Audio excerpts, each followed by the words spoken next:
এদের কথা হচ্ছে যে আমরা তো ওকে চুপ করে থাকতে বলেছিলাম, যে স্টেট পার্টি বলেছিল টাকাটা দিয়ে দেবে বলেছিল। হ্যাঁ, কিন্তু ও কেন থানায় গেল?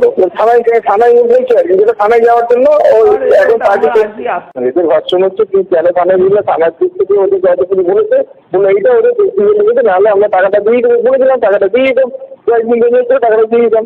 কিন্তু এখন আর আমরা ওইটা থেকে ঠিক হবে না। স্টেট ব্যাংক কর্তৃপক্ষ নাকি আমাকে চুপ করে থাকতে বলেছিল। চোর টাকা চুরি করেছে আমার কাউন্টার থেকে, আমাকে চুপ করে থাকতে হবে? চোরের আর স্টেট ব্যাংকের সম্মিলিত চক্রান্ত করে যে আমাকে চাকরি ছাড়তে বাধ্য করলো এবং ভয়ানক অত্যাচার করে আমাকে প্রায় মেরে ফেলেছিল, সেই কাজগুলোকে জাস্টিফাই করতে স্টেট ব্যাংকের পেনশনার্স ইউনিয়নের সেক্রেটারি আমাকে এই কথাগুলো বলছে। এটা তার কল রেকর্ড। ব্যাংক চোরের বিরুদ্ধে আইনি পদক্ষেপ নেবে এবং চুরি হওয়া টাকাটা উদ্ধার করে আমাকে ফেরত দেওয়া হবে। এসবিআই মালদার চিফ ম্যানেজার উজ্জ্বল কুমার সিসিটিভি ফুটেজ দেখার পর আমাকে এই কথা বলেছিল। কিন্তু ব্যাংক বা চিফ ম্যানেজার তারপরেও 1.5 মাস চুপ করেছিল কেন? আমার কাউন্টার থেকে টাকা চুরি করা চোরের শর্তে আমি চাকরি করব নাকি?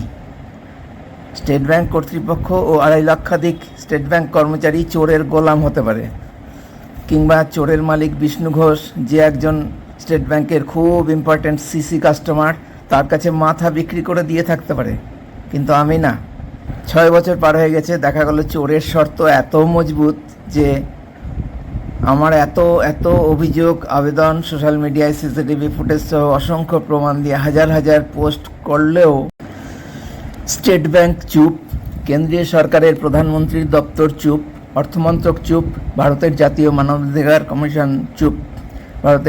মানবাধিকার কমিশন চুপ, সমস্ত সাংবাদিক ও সংবাদ সংস্থা চুপ, নেতা মন্ত্রী তারাও চুপ।